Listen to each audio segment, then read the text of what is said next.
मनुष्य की सबसे बड़ी कमजोरी एक स्त्री होती है, और अगर स्त्री चाहे ना तो अच्छों को अपना दीवाना बना ले। और ऐसे ही कहा जाता है कि नारियों के अंदर आज तक पता ही नहीं किसी ने लगा पाया कि इनके अंदर भगवान ने ऐसा क्या छुपा दिया जो बड़े बड़े वीर योद्धा बलधारी इनके सामने घुटने टेक जाते हैं। हाँ, कुछ पता ही नहीं। और इंसान को पागल बनाने वाली, इंसान को दीवाना बनाने वाली केवल और केवल नारियां ही होती हैं। कहा जाता है ना, नारी अगर चाहे, अगर नारी गुणवान होगी, नारी अगर पतिव्रता होगी, संस्कारी होगी, तो नारी गरीब को भी अमीर बना देगी, और नारी अगर गुणवान और संस्कारी नहीं होगी तो अमीर से भी भीख मंगवा देगी। ये होते नारियों के लक्षण। हाँ, क्योंकि विद्वान लिखते हैं, कल्पना करते हैं भैया,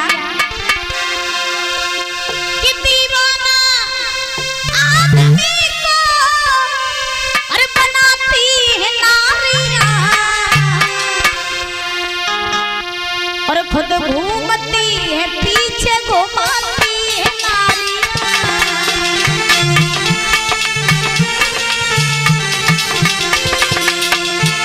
बड़े सुंदर शब्दों में लिखा, दीवाना आदमी को बनाती है नारियां, खुद घूमती है पीछे घुमाती है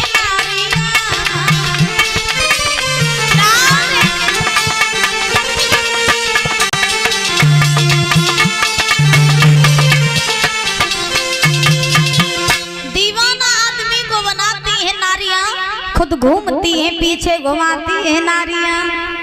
अगर जो चाहे ना तो अच्छो को अपना दीवाना बना ले। तो मनुष्य की सबसे बड़ी कमजोरी एक स्त्री होती है।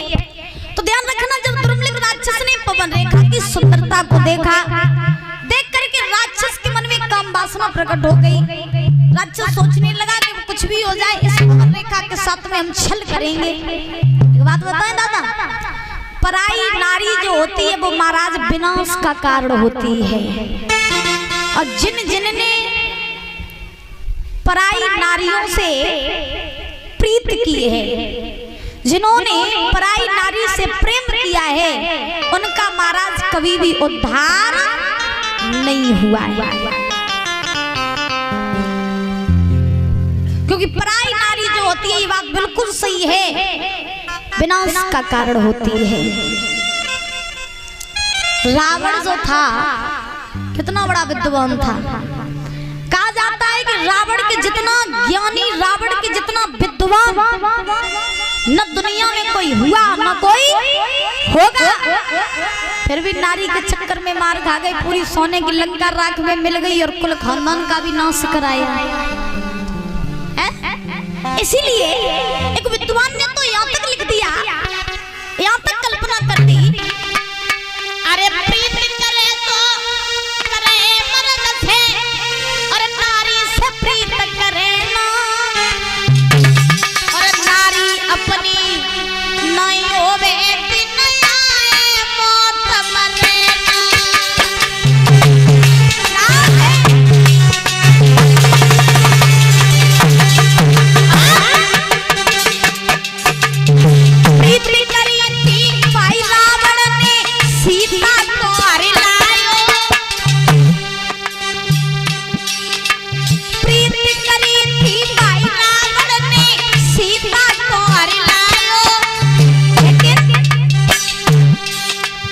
सोने की लंका राख में मिल गई, कुल को नाश करायो।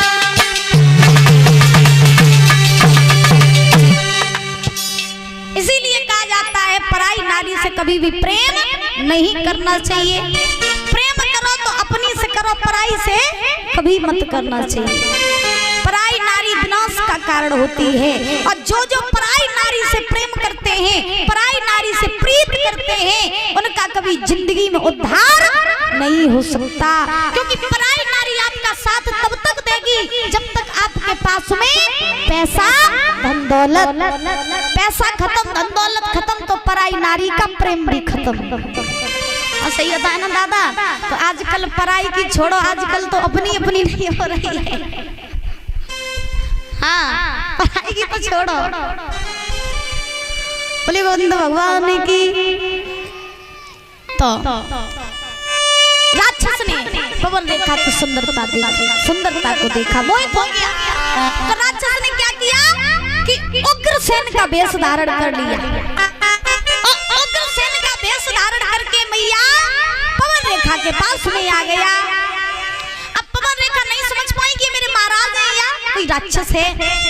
तो पवन रेखा ने उग्रसेन को देखा, यानी उस राक्षस को देखा उग्रसेन के वेश में। तो पवन रेखा ने जवाब दिया, महाराज आप यहाँ क्या कर रहे हो?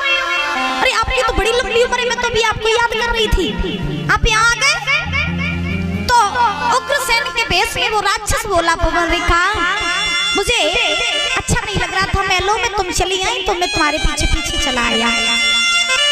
पवन रेखा बोली, महाराज जब आप आ ही गई हो तो देखो ना ये बाग कितना सुंदर है, चलो चलकर किस बाग का आनंद उठाते हैं। तो आज पवन रेखा और वो राक्षस दोनों आज बाग में घूमने लगे। तो राक्षस जब बाग में घूमने लगा तो उस राक्षस ने मौका पा करके और दादा आज पवन रेखा के साथ में छल कर दिया। छल कर दिया। जब छल किया तो छल करके आज वो राक्षस अपने राक्षसी वेश में आ गया। और राक्षसी वेश में आ करके आज जो पवन रेखा ने उस राक्षस को देखा, पवन रेखा को ऐसा लगा जैसे पैरों तले जमीन खिसक गई हो। पवन रेखा ने देखा कि ये मेरे महाराज नहीं बल्कि ये तो एक राक्षस था। तो पवन रेखा रोने लगी और उस राक्षस से कहने लगी, ओरे दुष्ट नालायक पापी, तू एक राक्षस था और राक्षस के भेष में आज तूने मेरा पतिव्रत धर्म नष्ट कर दिया। अब मैं अपने पति के पास में जाऊंगी, क्या मुंह दिखाऊंगी? तूने तो मुझे कहीं का नहीं छोड़ा। अगर मैं पहले ये जान लेती कि तू एक राक्षस है तो मैं तुझे श्राप दे करके भस्म कर देती। बहुत रोई पवन रेखा। तब उस राक्षस ने जवाब दिया, पवन रेखा अब जो हुआ उसे बिगाड़ा तो नहीं जा सकता, लेकिन मैंने तुम्हें स्पर्श किया, अब मेरे इसी स्पर्श से तुम गर्भ धारण करोगी। और जब तुम गर्भ धारण करोगी तो तुम्हारे गर्भ से मेरे जैसा वीर योद्धा बलधारी बालक जन्म लेगा, जो मेरी जैसा राक्षस होगा, मेरी जैसा बलवान होगा, संत महात्माओं को खूब सताएगा, खूब पाप करेगा। लेकिन एक खास बात होगी कि जब वो मरेगा तो उसे मारने के लिए स्वयं नारायण को आना पड़ेगा।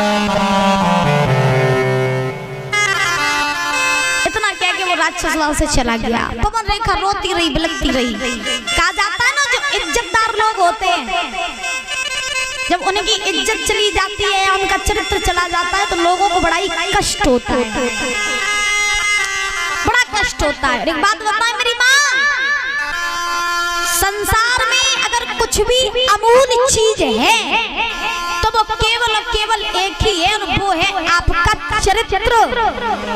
अगर आपका चरित्र सुंदर तो आप बहुत ही अमीर कहलाओगे, और अगर आपका चरित्र सुंदर नहीं है तो आप अमीर होकर के भी गरीब हो जाओगे। तो जिंदगी में सबसे महत्वपूर्ण क्या है? बोलो मैया, क्या है? बोलो ना, बोलो चश्मा वाली मैया। हाँ, सबसे महत्वपूर्ण होता है चरित्र। अगर कुछ बचाना चाहते हो तो चरित्र को बचाना सीख लो।